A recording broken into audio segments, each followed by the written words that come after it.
Okay, now before we start anything, Captain Blood 17, are you there? And can we get a mic check? Arr. No rattling? We're happy with that? Still got a squeaky chair, though. That's okay. Squeaky chair we can cope with. We can cope with that. But the mic, there was some solid feedback on the mic over the course of the week. We almost started a GoFundMe page for you, but we thought we'd give you one more chance. What's your attire like tonight? We did put in a request for a topless show. Have you gone to that extreme? I am, just for the ladies out there, I'm seriously broadcasting naked, and I am lathered in baby oil, so I am just like smooth. I shaved my gooch area. I am smooth and ready to go. Mate, but if you're classy, mate, you have you shaved your anus? No. That little bit of skin between your bum hole with a tail. No, you're a shocker, mate. You're a heathen. Barbarian, mate. All right, so hopefully we've got the mic issues fixed for tonight. So we'll be sure to give you instant feedback if it pops up again, no doubt. Can't handle another poll on me mic. And Tigercast, welcome to you, mate. Thank you, mate. Yeah, thank you. What a way to start the show, eh? Well, we had technical issues with you as well before. I'm going to throw you under the bus because CB tweeted it. I saw your tweet. Yeah, how shocking is that, mate? Mid-sentence, and Tig just drops out altogether. Yeah.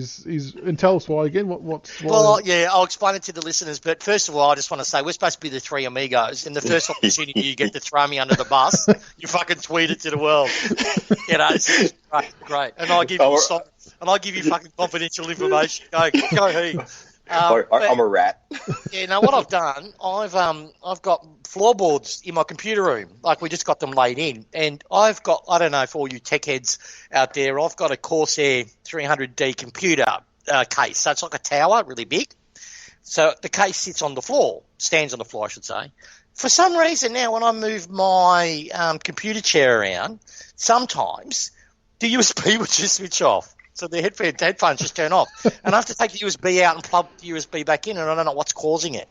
So listeners, for the record, A, he's used no nails or liquid nails to secure his flooring, and B, he's got a massive tower for porn.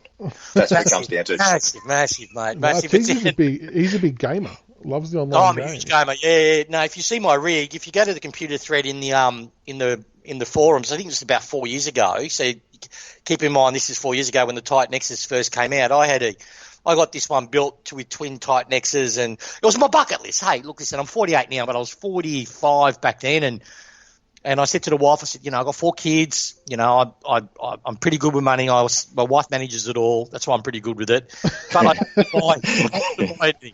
Right, and you know, I don't gamble or anything like that. So I said to my wife, I said, look, I need to do this. It's my bucket list. And for those who want a bit of background, I grew up very poor. My parents, you know, commissioned flats in South Yarra, and they didn't have any money. And my dad left when I was pretty young. So I built my own computer when I first got one. And if everyone remembers, Collingwood Town Hall used to always have the swap meets, and I used to catch a bus and a train from Broady just to get cheap parts to do a 286. Pentium 286, and built that up. Then I did a 386, and you know, I was stoked one day. My biggest was getting 125 megabyte of RAM back then. It was, and installing it. So anyway, I've always made do, and now I've obviously got the money and stuff like that. I said I want to buy myself state of the art that I don't have to build myself, and that's what I forked out, and I was quite happy with it. I still got it. It's the Titan X's have died. I've swapped them now for what's the card? Hold on, I'll tell you. Just don't move it in case we lose your headset. It's a GTX RTX 2080 Super. I've got 2 of those put in. So, yeah. There we go, a bit of tech talk with Tiger71 to kick us off. There you go. There you go, all you nerds, just get off on that shit, right? Look at them all those nerds, you disgust me. I'm a jock. Yeah, you're a jock. I'd push you guys into lockers and laugh with my big mullet-headed mates as I strut down the hall. Yeah, love to see you try, son. That's a small tip. A lot of us nerds, mate, we're fitness fanatics too. It's the new age. Now, I've got to say, I had to bring it up about the fucking crackling with the microphone. Who's having a cup of coffee? You said you were, didn't you? You're slurping. No, who just drank their coffee right now? I don't know. It's me. Mate. At the start of the show, all last episode, but I don't want to hammer you too hard, right? But now, just before we started the show, and we got sidetracked to do you shave your anus and all that sort of stuff, you slurped. and you slurp just then.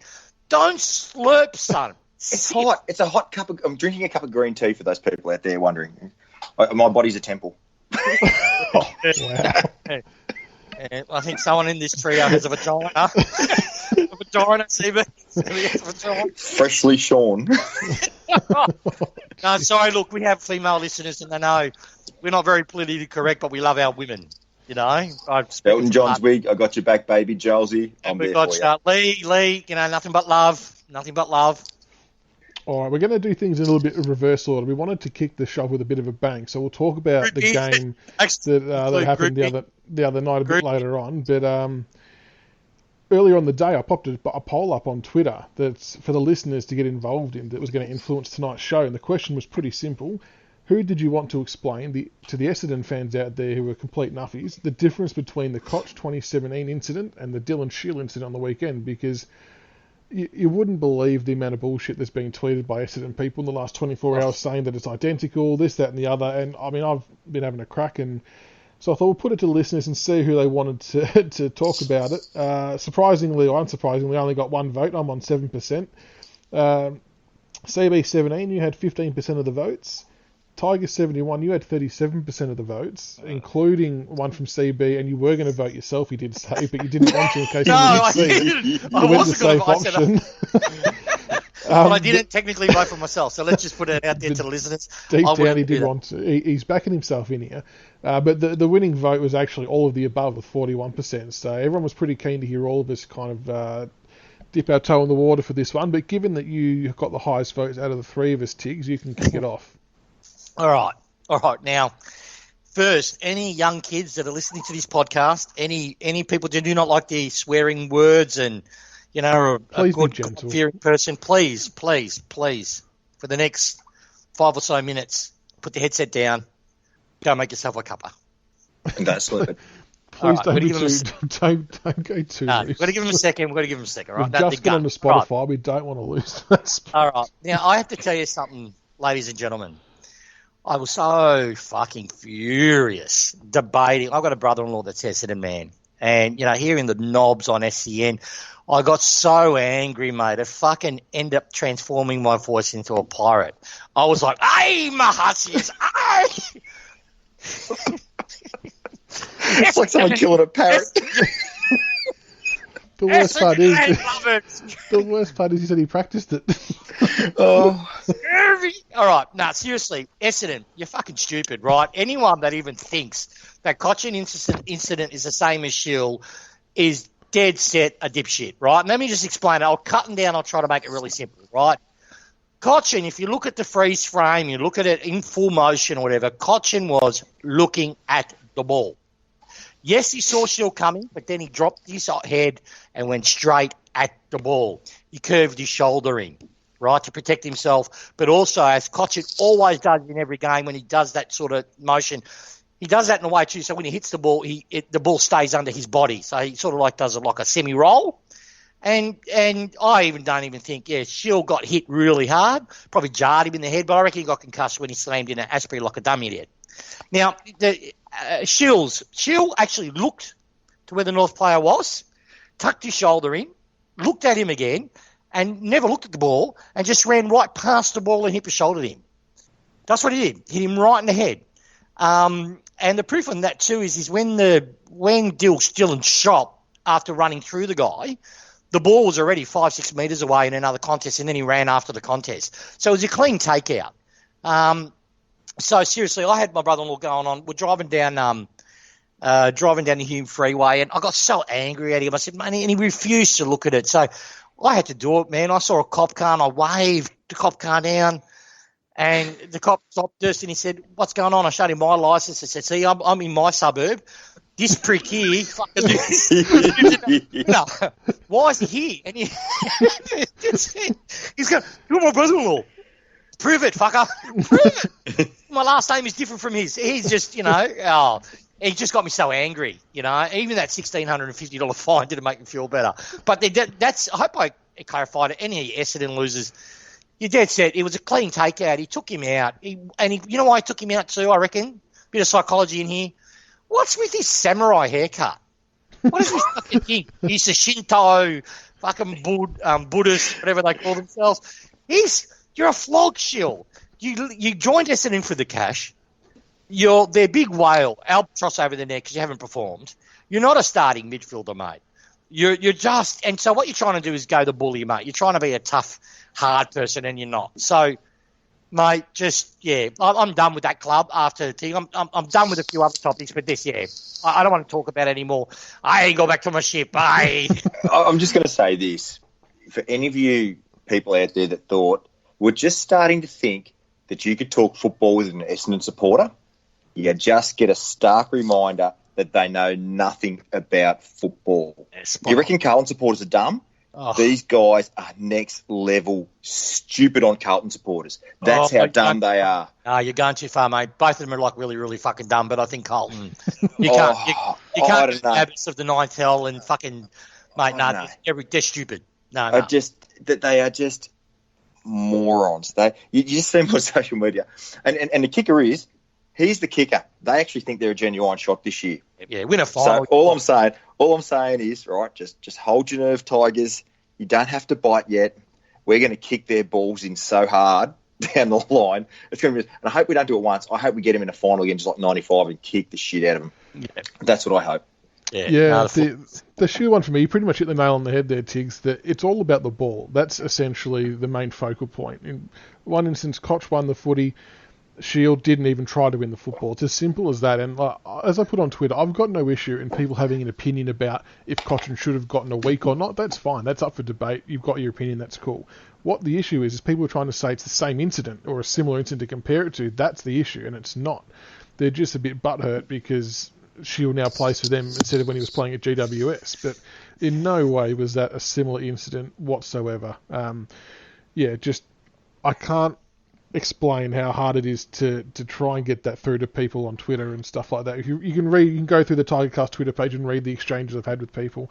It's just remarkable that they won't accept that it's two different incidents. So on the other comment you made, CB, about the supporters thinking they're going to be successful, I'm pretty certain someone in the media, I can't remember who it was, I'm trying to look it up quickly but I can't find it, said recently that if Joe Danaher starts playing again, they will win the flag. Not might, they will win the flag.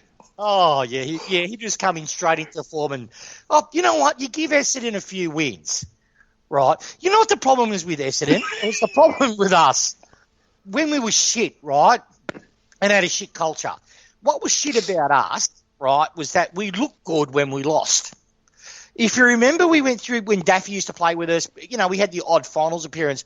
Northey changed it somewhat, but if you remember that we used to be a helter-skelter side. We used to, offensively, we would do bang, bang, bang, bang, bang. But we had no defence really, and teams will absorb what we're doing and then just run us over. But when it looked good, it looked great, right? And Essendon is exactly that. There's no substance to them until they actually fix. It's like Carlton too. Like give these two flogs a little bit of wins. The supporters get the head wobble going on, and they don't talk football last year. They didn't talk football in 17 or in 18. But give them a few wins. They all fucking football experts. And the media, you really lost me this year, man. I reckon all the media's got COVID, right? Like, seriously. Corns, you got Cooney. Why the fuck is he in the media anyway? Like Cooney? Seriously? Oh, what next? We're going to give Adam Treloar a main spot? It's just, the standards drop so hard, and they all reckon they're so quick to turn on sides, so quick to pump sides up. Port Adelaide is premiership favourites. I fucking lose my mind. It's like, when did I hear that last? Oh, yeah, I heard it again. I heard that last year at the same time. Oh, the year before that too. And it just fucking shits me. Shits me. There you go. So there's the wrap-up of the Essendon saga of Shiel versus Cotchin. Straight into a bloodbath, CB. Rightio. Damien Hardwick, how dare you? How dare you apologise to Longmire for calling out what we witnessed on Sunday? You should never have apologised. In fact, you should have doubled down. Sydney own the flood. They own it from the 90s. They're the kings of negative footy. The only blokes having a wank over that game that was played on Sunday is Paul Roos and Ross Lyon. And for them, it was probably too high scoring if you ask them. And these dickheads like Sam Edmund, who are trying to defend Sydney, mate, it's not 1987. We've actually got access to the team heat maps. And guess what, dickhead? When there is nothing but a giant red jelly bean shape in our forward 50 from the Sydney defenders, guess what they're doing? They're flooding. How shit a team and how shit a coach do you have to be to not try and score? Not even attempt to move the ball forward. It's borderline bringing the game into disrepute. And if this is the crap they're going to pull, for God's sake, Skill, get them off the free-to-air TV and give the Saints and Gold Coast a go. At least they have a crack. Sydney and Longmire, you're a disgrace. Get the fuck off my TV. Yeah. And the lies. And the lies from City. Yeah, they're all fucking liars. Like, of course, like, if you're going to get on national TV, mate, and pot our coach and say, oh, no, we kept our structure 6-6-6. I say it in the media, this is why they're so low standard. None of them have fucking held him to task. None of them have looked at the heat map. And you know what they haven't done? They haven't listened to the fucking commentators that were actually at the ground. When you hear multiple times, I think it was Bartel, oh, yeah, Sydney's parking the bus. A team they're holding to their structures is not getting called parking the bus, right? So they lied, and he's a liar. And I've lost full respect for Sydney, and I just hope we pummeled them. And you know what? I'm going to go COVID here for a second. Sydney flogs is like their sides. Their state is mirrored to me now of their side, where we got a COVID issue, and they were the first ones to put the boot in. First ones to tell us to stay at home and this and this. And they've got more cases than we have, right? Go fuck yourself, Sydney. Go fuck your side. Go fuck your state, right? You're about as good as Perth. Right? Just fuck right off. That's it. New South Wales, mate. You know what New South Wales is? It's just proof Tasmanians can friggin' swim. Yeah, look, that's why prostitution's rife in New South Wales, mate. That's how they get married over there. Fucking crazy stuff, New South Wales. I served in Triaria, which is based in Holsworthy. Let me tell you, Michaels, because you're a good Christian boy, you hardly ever been out of your mum's bedroom. I mean, in a good way. You know, your mum's house. Not your mum's bedroom. That sounds a bit odd, doesn't it? But they just, mate, what a shithole, mate. I mean, the only good thing about Sydney is the trains. Like, that's it. Their train system is pretty amazing. They're good trains. They're a double-decker train, which I think is a good idea. Yeah, but the rest of the place is a shithole. That's why the Sydney Harbour looks fucking weird. Have you noticed Sydney? Have you really had a good look at Sydney Harbour? No, not in the way you would have, I'm tipping. No, Victoria. We wouldn't have Sydney Harbour in Victoria. We'd fix it. We'll call a couple of wogs to come in and fucking straighten the roof out. That thing is fucking strange. I don't know. It looks like quarters of a cup. Like if you put a cup on its side and you put the cup half under the water, that's what it looks like. Strange. Anyway, it's all fucking new age. What's my son told me? What do they call cancel culture? That's what New South Wales is, WAF in cancel culture. I don't even know what that means, so the listener's going to help me. Cancel culture actually means, but yeah, nah. Shit place. Shit side. Before we'll actually roll that into a bit of a review of the game against the Swans, and now that we've got the funny stuff out the way, I do want to just quickly mention a bit of a shout out to Basher Hawley and his family. His mum is going through a battle with COVID-19 in ICU currently, so I mean it's not nice that anyone has to suffer from that, let alone someone that the BigFooty board sponsors and has done since he's arrived at the club, and much loved players. So all the support and love to Basher and his family and his mum, and hopefully she gets through and is back home to see her new grandson, especially. That would be the toughest part of this, and not being able to meet him and have that special time. And as Basher said in his video, if you haven't seen it, jump onto the club website, and it doesn't matter if you support Richmond or not, you can't not respect and love what that guy is all about. He's just such an inspirational leader, and his message is pretty simple, that just do the right thing. If you've got any symptoms, go and get tested. It's not painful. It doesn't take long. He's been tested over 30 times being an elite athlete. So just do the right thing. If you're feeling any mild symptoms, go and get checked. And if you haven't got symptoms, stay inside. Don't go out. Don't cause any spread or give yourself a chance to catch it. So just be safe, people. Yeah, good. Yeah, well said, Michaels. And Basher, thoughts are with you, mate. Thoughts are with you. All right, so the game against Sydney, I mean, my tweet pretty much summed it up, that let's just bank the 4 points and move on. I did say let's not talk about it again, but we will touch on it quickly because it was a game nonetheless. Richmond 14-34 defeated Sydney 3-8-26 by 8 points, and we're now up to 6th on the ladder after our season was apparently gone, according to Tim Gossage and our dynasty. Shout out to Tim. Is it Tim or Tom? I think it's Tim, anyway. Tim Sausage. Yeah. The first 5 minutes we were pretty good. It was dry. The ball was pinging around. Our tools were coming into play. Chol had another great start. 3 goals in 10 minutes, and then the horse decides to park the bus. Yep. But he didn't do it. Apparently, we're all imagining it. Apparently, it was just, it was just, look, I posted straight after the game. I rarely ever post after a game on Twitter, right? But I had to. It was the worst game of football. And, I've seen a lot of games. And I said to my wife, is it because it's on TV? Because I'm not used to watching games on TV. And she said, no, it's just shit. And my wife doesn't say shit. So for her to say shit, then we're talking it was pretty bad. And It was. it was just, look, I love AFL, and one of the cornerstones of the reasons why I love the AFL is because it's a contest, right? You've got one side, regardless of how shit or good they are, want to win the game. You've got both sides want to win, right? And they play that way. And, I can get, 15, if you're getting smashed and it's the last quarter, you flood, or 10 minutes of every quarter you flood to protect the scoreboard or fight. I get that, right? That's part of the tactical. But to do it from, the second bounce, when you realise we were just getting these clean, Shy Bolton, beautiful clean centre clearances. I think we had 3 centre clearances that were like beautiful to watch, old music. The way how clean and smooth that they were. And I think you go, nah, fuck that. Let's just congest the whole fucking ground. And it showed me, it told me the psyche of Sydney this year. They'll be bottom 2, bottom 4, 6th to 18th or 17th.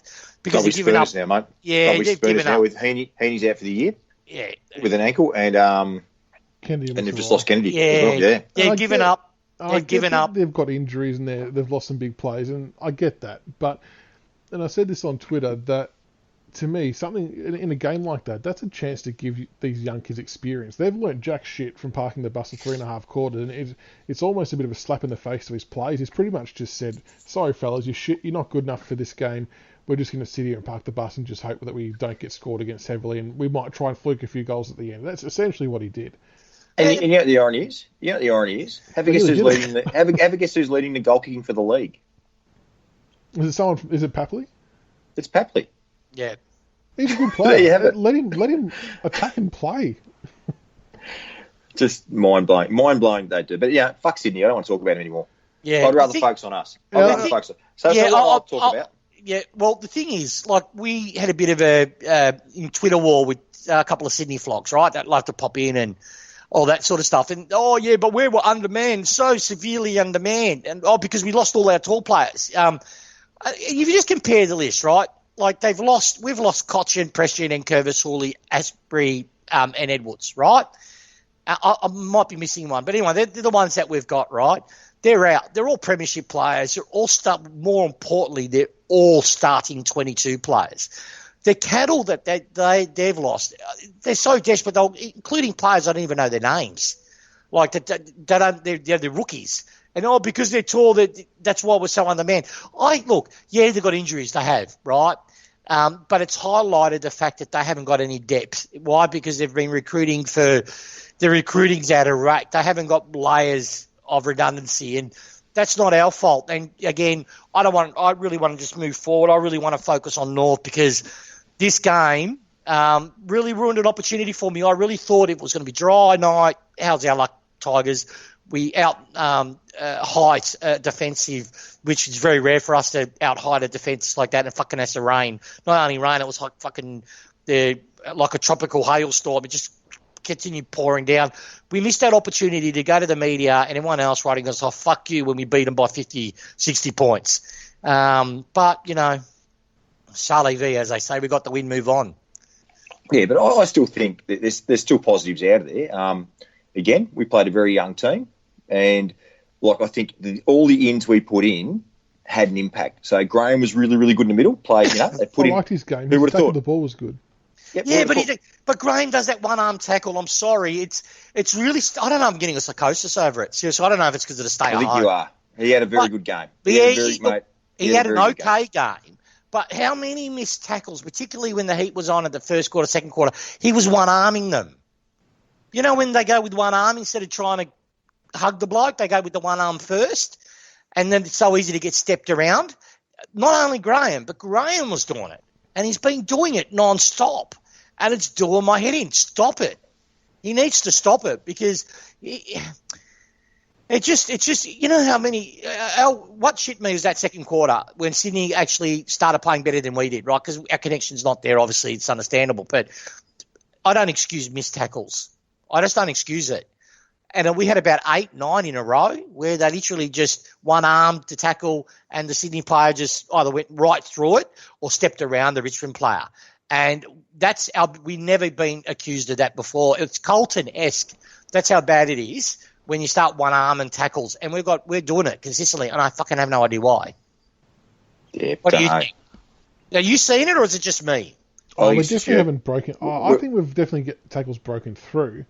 It was more evident in the first few weeks, I think. I think we've sort of started to fix it a bit, but yeah, I'd rather see him stick a few more. But like you said, CB, there was still a few positives come out. I thought our backline, even though there wasn't a lot to do for them when it did go down there, I thought they stood up well. Oh, they were great. Yep. Shai Bolton, his game was, if you want to talk about what I consider an excellent game, Shai Bolton, he was dangerous in the midfield. He was dangerous in the forward line. He was dangerous. He went out and supported the backs. He did a full game for me, a complete game.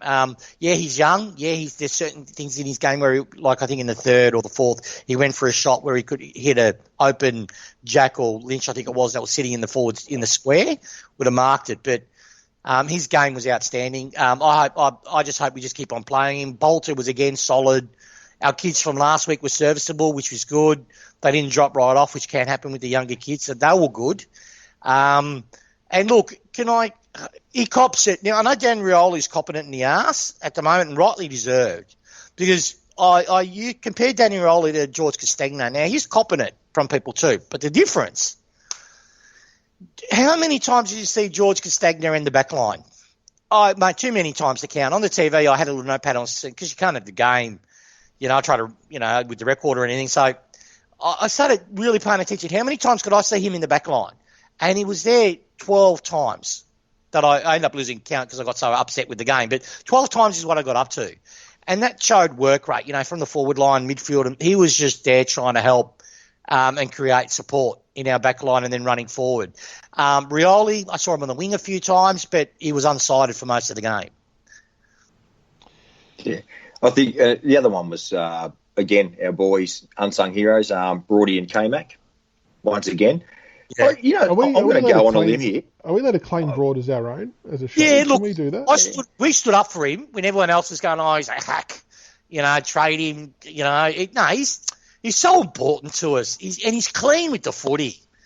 He hits a fucking target. He's I don't know, you're the stats man, Steve. Yeah, he normally goes at over 80% DE. Yeah, that's it. Game. So, but I'll say this about Brody too, and it'll be I just want you to think about the call before I get howled down, but he's probably top 3 in our BNF at the moment. Yeah, no doubt. Yeah, from a coach's perspective, he would be, absolutely. Yeah, and that's where the difference lies. The fans don't see or understand necessarily what the coaches are wanting him to do. Yeah, well, he's dominating. And K-Mac, magnificent. The man with hair regrowth. He lost a bit of the hair in the room after the game, after the water had sort of struck him a few times on the top of the head. I gotta say, he's he's justifying his selection. And he was clean, is what he was in a shit condition game. 24 disposals, 5 marks, 540 metres gained. And he was quite clean with his pickups and attacking of the ball, and that's what we needed. Yeah, but he was not. See, all right, CB, I love you, man. And you want to use the word magnificent? That's your call. For me, he's been on our list for 7 years now, right? He's playing wing. He's now been given a great opportunity to remain on the list. His game for me, for the level of experience he has, was serviceable at best, right? And I don't want to sound like I love Macca. I've always been a defender of his. But the reality for me is this. When you have a player that's been on our list 7 and 8 years and he's serviceable, and yeah, he got it 25 times, but he was, and you say he was clean, but his decision-making in the forward 50, the kick into forward 50, time and time again, it was straight to Mills. I think he did it 5 or 6 times in 6 entries into 50. It was straight to Mills. I expect better from McIntosh because my standard for him is a lot higher than it would be, let's say, a Bolton or a Short or someone that's been with us under 4 years. And that's I just think you've me. been harsh. Look, probably am. It's probably harsh in the sense that because they had that many people back there, it was almost inevitable that it was probably going to be turned over. 16 blokes sitting back there. So as an experienced player, but maybe kick it into the corridor or hold the ball till he can equalise the numbers. That's what I expect from a more senior players, right? Because they're the ones that we're supposed to count on that on the right decision making, not just kick it. Because I can see it. One Richmond jump, I'll just boot it in there. And that you grow out of as you mature. Like Bolter's only been in a quarter, not even 1/10 of McIntosh's experience, right? But within 3 years, he's learned not to just boot the ball long. He's doing beautiful short kicks and hitting a freaking target in the most pressured position in the ground, which is the back line, right? He's actually doing that now. So he's learning. That's why, and I love Macca, but really, why Nash did not play that game, I have no bloody idea. I posted, did Nash key Dimmer's car? That's the only reason why he's kept out. Because they put Egg on there, and I love Egg was in, right? I love it. But there's no way. But Egg's influence on that game was minimal. I thought he had a good game. Oh, yeah, it was okay. And I'm wrapped that he had a good game, right? I hope he holds his spot. So don't misunderstand like I'm bashing a kid here. I'm not. But we should be promoting kids on form and on the scratch matches. I went back and read every single fucking one on the website. Nash has been smashing it compared to Egg. Egg's had 1 or 2 good games. Nash has had like 80% good games. Could be a positional thing, though, because Nash is more fighting for a wing spot. Yeah, and that's why, I'd see, for me, I would have probably put Macca where Egg was supposed to be in the half-back flank because McIntosh has played there before. Put him in there and then put Nash on the wing. Or put Nash in half-back flank. Because don't tell me it can be for – Egg's not that much taller. And really, you got Short and Nash would complement themselves as speedy weapons from the half-back. But we didn't do it. And I don't know why we didn't do it. I hope we change. I read somewhere – I don't know if it's true or not, so this is just me browsing the internet – He's not being traded. He's not being fucking. No, not that. But read somewhere that at one of our training sessions up in the Gold Coast that he wasn't training to a good enough standard and was even copping a bit of heat from Dimmer and Dusty, and that was from someone who was there watching. If that's true, then I applaud it. Then that that's inexcusable. There's no way for us to know for sure, but that's just what was floating around. Can we just go back onto Dustin Martin now? Now, anyone ever accused me for smacking Dustin Martin? I've been a Dustin Martin fan since get-go, right? On the ball, anyone that asks me, I don't try to be one-eyed with Dusty, but you can't accuse me from what I'm about to say now that I'm a Dusty hater. But you just mentioned good training form and he's given a rib to Nash. Well, Dustin Martin, if you're listening to this game, mate, and I love you, you need to fucking look yourself in the mirror. If you're telling another player that you're not performing well enough or you're not putting the effort in. Some of your piss-poor efforts on the weekend, you didn't chase. I think you did one attempted tackle.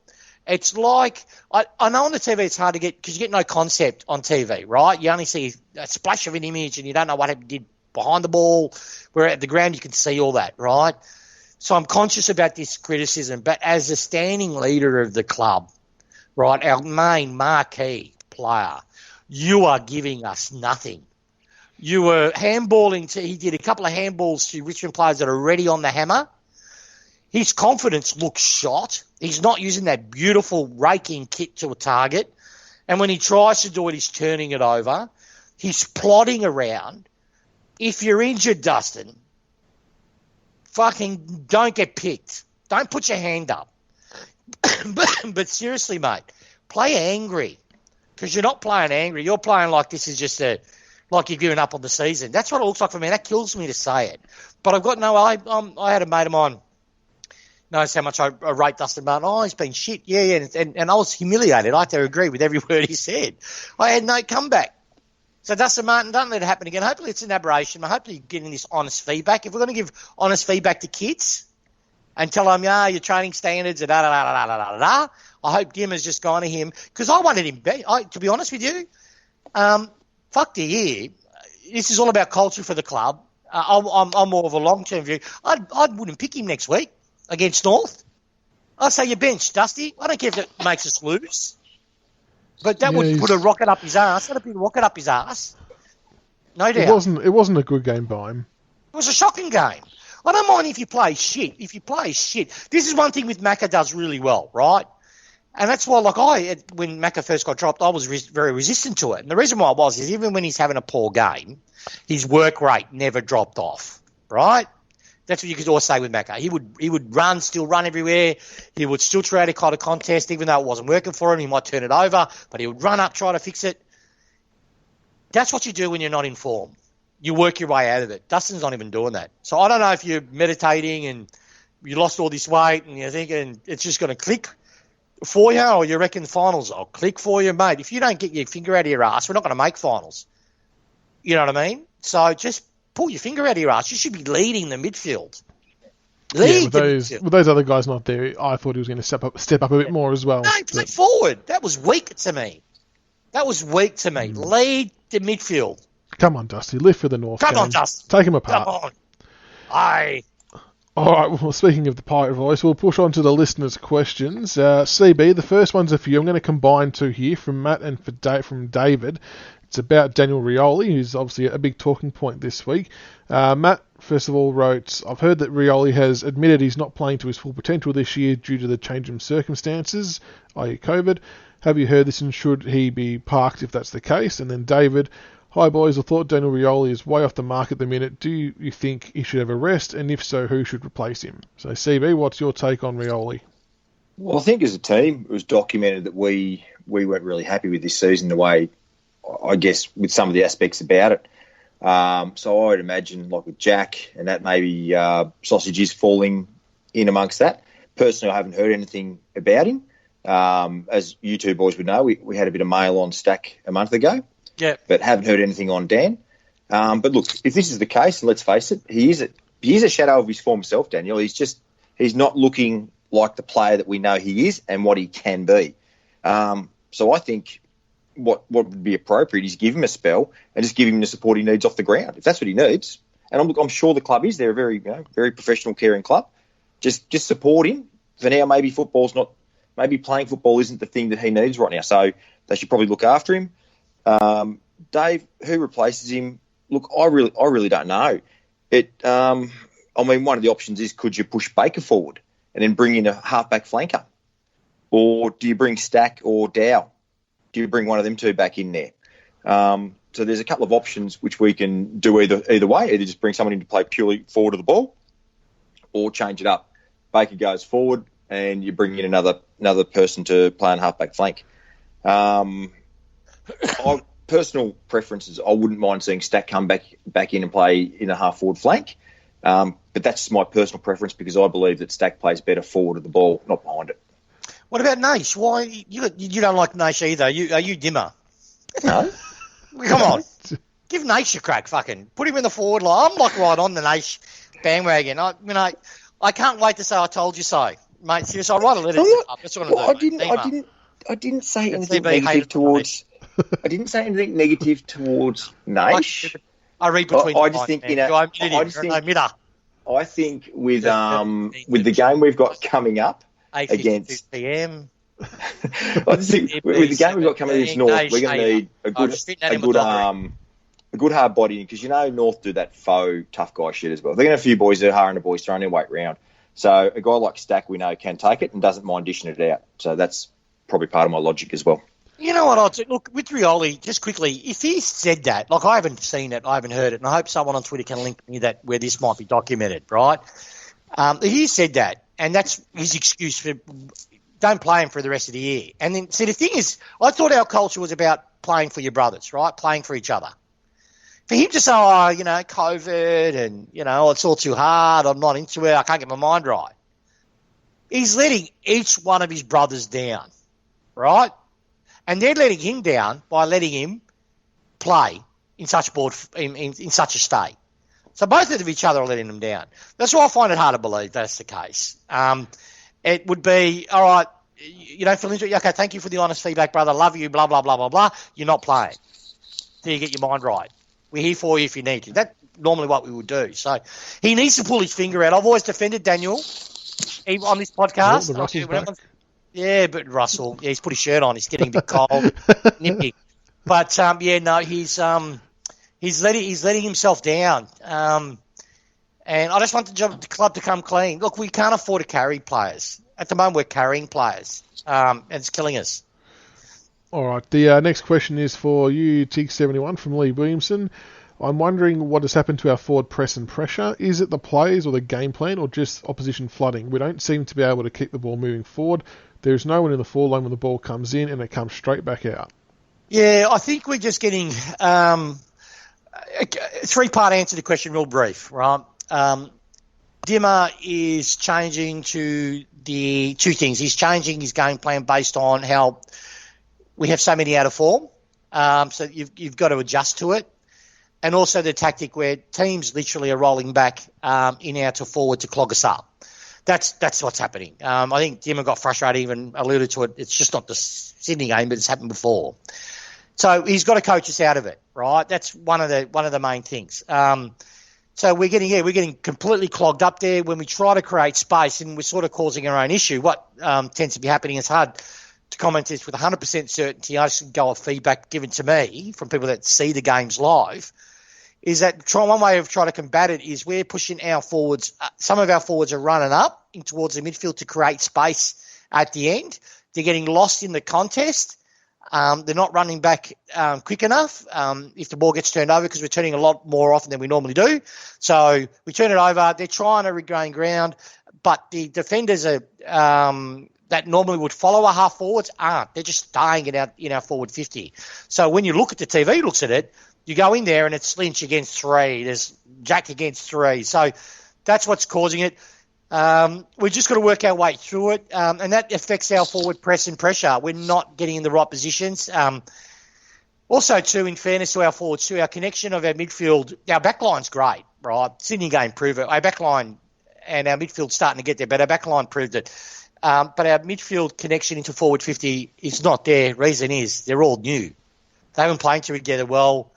We had 50 inside 50s. We're getting the ball in there. We're just not kicking it smart. We're not making the right options. And that's where I'm really disappointed in Jack and the leaders. They should be saying, all right, this is the game that they're playing. Kick it straight to the square or do something. Keep it simple. Create turnovers via free kicks if we can, because God knows the opposition side's doing that. Like Sydney, again, fucking 250-metre free kicks. One were there, one wasn't. So hopefully that answers your question. It's just, it's hopefully it gets better. All right, next one for CB17 from Dario Tiger. Can I get your thoughts on Chol? Personally, I think he can develop into a great mobile ruck who can also be positioned in the forward line. I've watched some of his kicking for goal and believe it's improving but still needs work. Thoughts? Agree 100%. But I'll say this, I'm loving Chol's work so far. And how sick is his lateral movement? That sidestep he's got is unbelievable for a big bloke. Just his wrong foot in midfielders. It's crazy what he can do. But the reality is the only way that Chol gets better is we just keep playing him. And that's what I hope that we sort of see. His progression is bang on, and I think you're right. He's a natural forward. He can jump, he can clunk him. We don't kick goals. We've seen him do it in the reserves, and he's proving his weight. He's proving his worth in the ruck. So just keep playing him, Tigers. There is no reason to remove this kid out of the team right now. All right, I've got the next two from Will. It's a two-part question. The 16-minute quarter rubbish. Why do the AFL keep persisting with it? God only knows why they keep doing it. I think because they're pretty much committed to the cause now. I think it's going to probably be more to do with later in the year when they start trying to cram 3 or 4 games into short succession with the rest times. And it sounds like that fixturing's about to come up, but very much can't wait for it to go back to a normal length game. And with Moses not being able to part the sea of the Great Longmire Flood 2020, what can the numpties of Geelong at the AFL? I think this is in reference to what can Steve Hocking and co do to fix the game. I'm not sure you can. Unfortunately, coaches at the end of the day are sort of entitled to coach the way they want to coach to try. Well, they're meant to try and win games, and I think we can all agree that Longmire wasn't trying to win games, but I'm not sure. I mean, they've tried to do the 6-6-6, which has worked for centre bounces, but I don't think you can really enforce it in general play. It'd just be too hard to manage. There's too much going on and too much happening. So I'm not sure they'll even bother trying to fix it. It could be something as simple as, if he keeps doing it, he might get a bit of a tap on the shoulder or a little cheeky email saying, hey, this isn't a good look for the game, because the AFL have been known to send those kind of memos out in the past to sharpen things up if it's not how they want it to be viewed. But yeah, I don't think they'll change anything too drastically. And you got to keep in mind too is the 16-metre quarters is causing the flood, right? So they can't change anything. This is when this fucking 16-metre quarter rubbish disappears, it'll automatically fix up this flooding. Because John knew the quarters, he'll go for a couple of minutes. We're going to get smashed again. Flood. You can get away with it when the game's so short. When the quarters open up, when the game gets longer, you can't run, so your movement, because you get endurance fatigue, so you can't run. So the guy's flooding, start to get caught out, and then that's why flooding doesn't work. Longer the game goes on. So.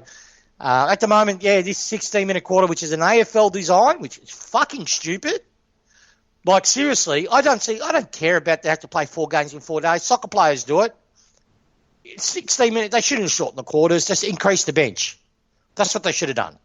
Create more tactics in the game. But they didn't. Yeah. No, because Hocking and the Geelong cabal wanted to look after the good old cats and the older sides. And let's give Clarkson a wank with his old pensioner team. And it backfired on Clarkson because they're all old codgers, but they're even older than what we thought. But, yeah, it's 16 minutes. What a lot of rubbish. They didn't even think about it. It's typical AFL. Short-term reaction to a problem. Just have to wait till next year. Hopefully next year. Let's just pray. Let's all hold our hands together and just pray to whichever God you pray to.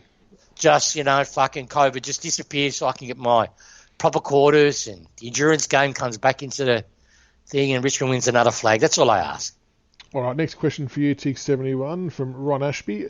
I noticed the number of Tiger supporters bagging George Castagna on Twitter yesterday, but I thought he played all right. Not our best, but certainly not our worst small forward.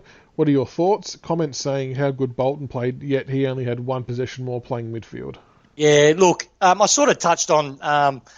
George, before I even noticed your question, I gave him a plug. Yeah, look, ignore the haters. Like, I know, look, I love Tiger supporters because they're exactly like me. We're fucking just emotional. And CB loves, McIntosh, and I think he's okay, but to CB, he's magnificent, right? Now, if another supporter was listening, what the fuck is calling him magnificent? But they don't get it, but I get it because he's the Tiger man. So, yeah, we wear our hearts on our sleeve. George cops a bit because he misses goals as well, and people just don't let shit go, so they just add layers.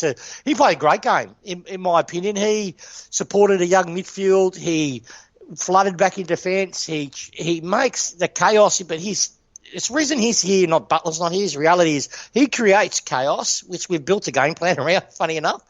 I'm not saying we built the game plan just around George, but if you get my point, he enhances that. Butler doesn't. And Butler's a perfect example. Against the Saints, he had 3 possessions. That's the problem with Butler. He can go really, really high, but his lows are very, very low. George is fairly consistent. He rarely has a bad game. And perfect example of that's when he's been out of form. I think it was 2 weeks ago where he wasn't getting a possession. Dimmer just had to talk to him. And then he was best on ground for the last quarter. Nearly won us the game, but he just missed those shots. That's what George does. As to the other part of your question, I hope that answers it. Yeah, look, but Bolton, a couple of reasons. Bolton played a lot of minutes in the midfield. He's a kid, and he did something that we've been screaming out for. He was clean with the football, and he actually kicked the ball to dangerous positions and created the play. And he did it consistently. He faded out a little bit within quarters, but Bolton's going to be an absolute gem. Just put weight on him. And he's going to be our new Edwards. Edwards was really light too. I rate him as much as Edward Jesus, He's an apostle of Jesus. That's what he is. Edwards is Jesus and he's the apostle. He's the next coming of Edwardness, if I can say. But, Bolton, that's why. And Bolton just looks flashy. He plays in the midfield. So love them both. Yeah, ignore the Twitters, mate. Ignore the Twitters. And the last question for CB before we get on to this week's game is from our favourite Sinbad. Do we bring back the big bodies of Ross and RCD to play against the shit kickers North? NORF North. Some say that sin bad, but I say sin good. Right. Actually, what I'm going to do, I'll answer this, but it's going to kind of lead into our preview of the Richmond North game, if I may, please. That works. Go for it, mate. Go for it. Yep. So I reckon we just back the boys in. So we back Bolton and Graham and Pickett. I think they all played solid games in their return, so there's no reason to change that up. Pace on the outside, that's what's going to get them, or get North, and match them on the inside ball and get it out. And as we've discussed, what we actually need is Dusty to get going. Now, here's some numbers for you, just to lead into the game now, having said that. So I think don't bring in Ross for RCD. I think back in what we've got there, and we need to bring in more of a flanker type. Bombers versus North. So on the weekend just gone, kicks 182 to 184. North had 2 more kicks. However, Bombers 160 handballs to North Melbourne 95. Right? And keep in mind, all the clearance numbers were even. All the contested numbers were even. Uncontested possessions, though, were 198 to 137. Essendon in front. So basically, Essendon got them on the spread and through work rate. And I think that's where the answer lies for us to beat them as well.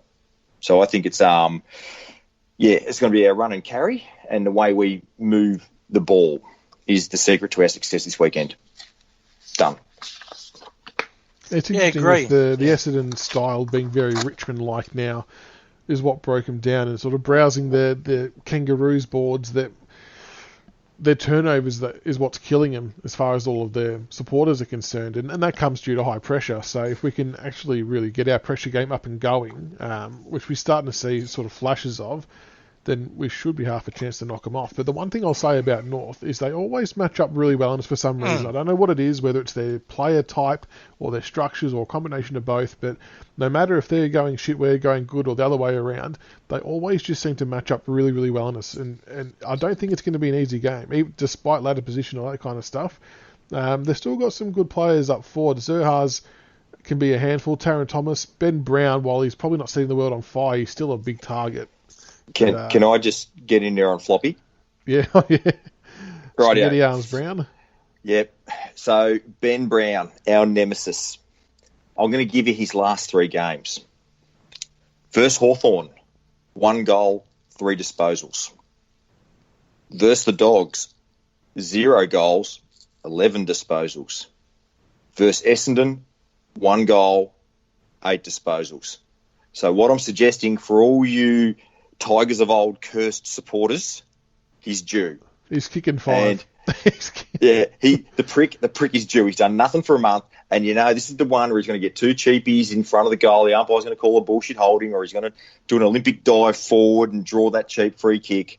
I'm just saying it's going to happen. So don't lose your shit when it does, because I've already read the tea leaves. But here's the thing. I don't want Asprey on him. I actually don't want Asprey to return to the team this week, if I'm honest with you. I don't think we need Asprey to beat them. What I actually want Noah Bolter to take him. And so I believe that Noah can match him on the ground and can run with him. Because as you know, Brown can push up quite high. But I think Bolter's got the speed to keep up with him. So I believe it's time for the Rants version 2 to take a scalp. And I'm hoping it's going to be Floppy Brown this weekend. Look, if Cunnington's not playing against us, he's out, isn't he? He's done his bag. Yeah. I think he's still out. Zeeble sounds like he's a chance to come back in from what I've read. Yeah. And Mason Wood kicked 4 goals in a scratch match for him. Now, that bloke is one of those players, and all these Richmond people, you know what I'm talking about. Yeah, There's that one player from each team who does shit all against everyone else all year. He's the Tyrone Vickery. Richmond, he's the fucking Tyrone. Or he's like a Brock McLean when he was at Carlton. Did shit all year and then torched us every single time. And this bloke, Mason Wood, he looks like Wayne Carey when he plays again. It's just no one can stop him for some reason. So don't be shocked if he comes in either. Look, the only thing that's giving me a bit of confidence in this game, because God knows our form's not. I know it sounds odd because we've won 2 games in a row, right? But we had 5 changes. So really, I'm probably talking down the win more than I should do because, not many teams win with 5 ins. So I'm a little bit with CB. I'll leave the ins as they are. I'll just probably replace Egg with Naish. And the other reason is because Naish will bring more speed, is what we need. And I think he's more AFL ready. That's the only other reason. So you're leaving Rioli in? I'll leave Rioli in because this is the reason why before everyone gets onto me on Twitter. Rioli is a champion player for our club. And when I use that word, right, I mean he's got us into grand finals from his own boot, right? In every big game, he's come up. So I'd be going, okay, his head's not right. Have a sit down and make this. You know how Wallace used to do crunch ball, right? Well, we need big boy month, right? And I will put the onus on Martin, Rioli, Jack Rewalt, the ones that aren't firing in full cylinders, and say you need to give us 150%, leave nothing on the park, and challenge him. So I would play him as a challenge. And if he fucking doesn't come up, then I'll drop him. And I'll drop him till he proves on form, which could take him weeks and weeks and weeks to come back in, right? So that's what I'll do. So I'd keep him in. And also, too, the other reason, too, is because we've had 5 changes. So it gives these kids and give this side, give this midfield with this forward line to go, okay, this is what didn't work last week. If we see this again, this is what we need to now do. And I reckon that could benefit us. Instead of changing new personnel, mixing it in that for players that didn't play last week, didn't learn lessons, and that in part's been our problem, I think. We haven't grown. So hopefully we treat the North game as a growth thing. Look, I've seen a bit of North. I saw the Essendon game. Essendon's not playing Richmond's way. They're playing what Carlton's doing it to. Everyone's playing Richmond's way. Everyone is kicking the ball, moving the ball forward, either by hand or by foot. They're doing it all into space. Carlton did it against the Bulldogs. Most sides are doing it. In the contest, knock it forward. But Essendon, you're right, they beat them on the spread. Now, we have the ability to beat them on the spread. We've got the work, and I believe we've got the work rate. We've turned that fitness corner. So I'm wrapped. We've got North. They're confident against us. I think we've only beaten them once out of the last 3 times. They're going to go, okay, this is our win. We haven't won many games. This is our win. So they're going to play like they always do their grand final against us. And we can, if we just tidy up that bloody disposal and stick a few tackles, I reckon we'll win this game by about 30 points, by about 5 goals. But we'll see. Yeah, it's a danger game. We could lose. See, we've got GWS the following week.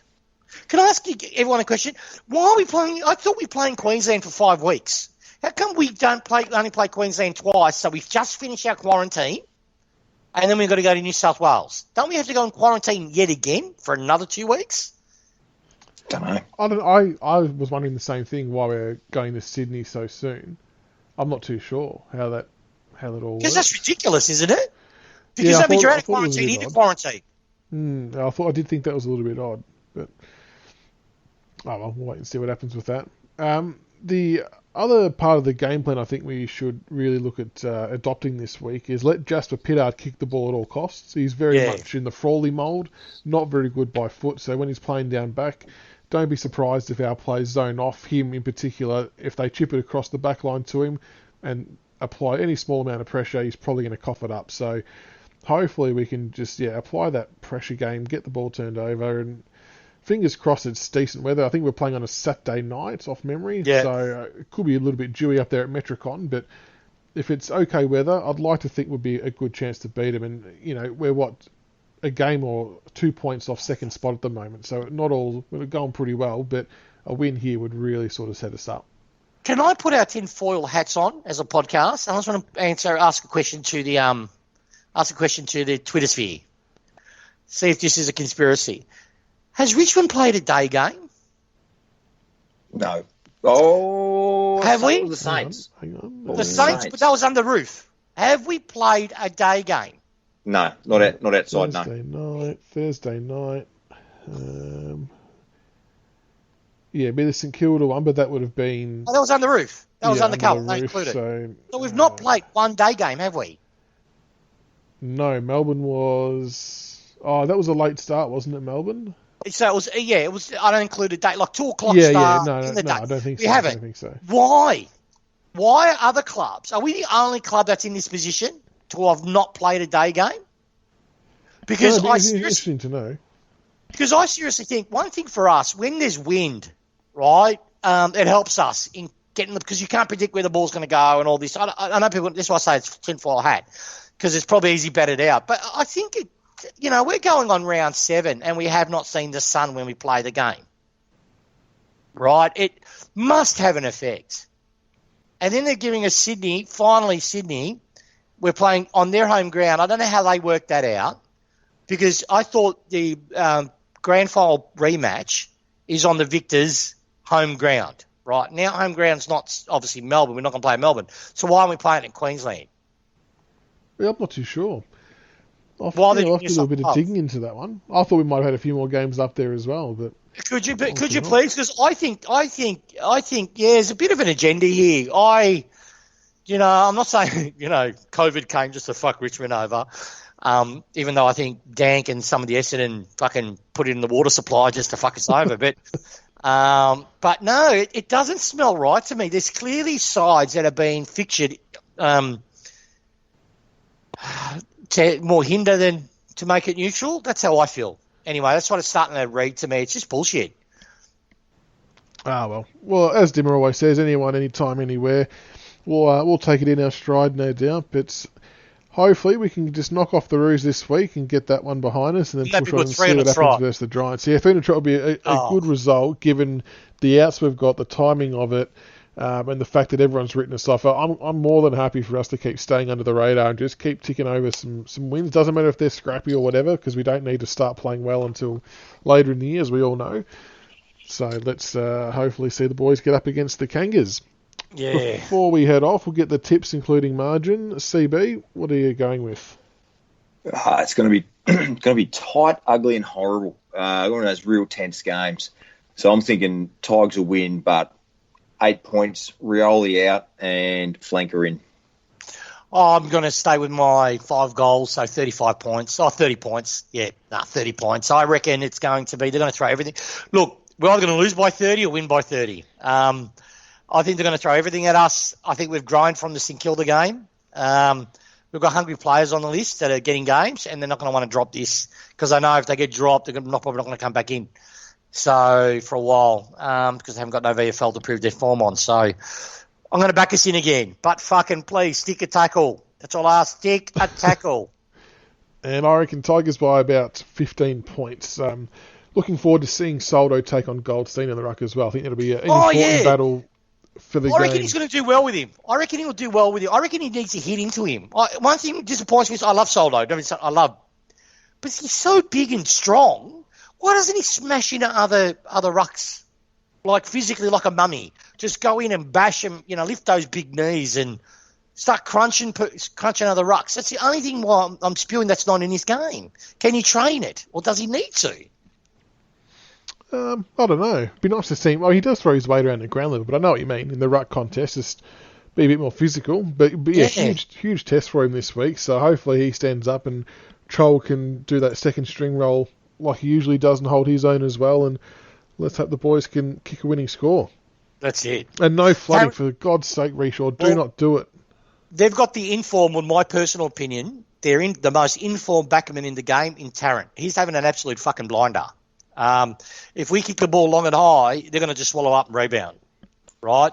We've got to lower the eyes, and maybe we just need to. One thing that kills a flood is doing the short kicks into the forward 50, short kicks, or deep penetrating kicks into. I know I'm contradicting myself. Or the extra long kick right into the square, because the more you do that, the more panic you set, and then eventually ends up breaking.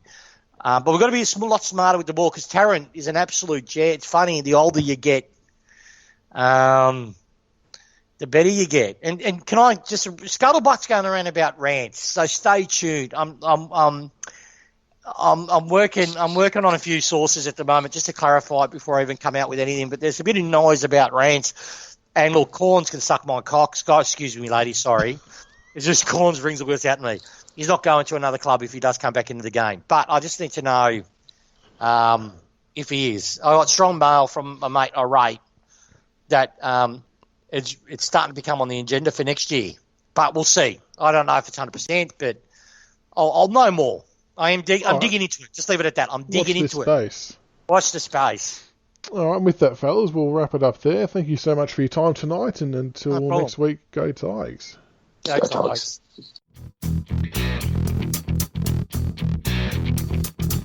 Thank you for listening to another episode of the Richmond BigFooty Tigercast. Be sure to subscribe to the podcast on iTunes and YouTube so you can follow all the roast and toast, the reviews and previews, and all topics Richmond. Also keep an ear out for our special episodes of interviews with past players. Go Tigers.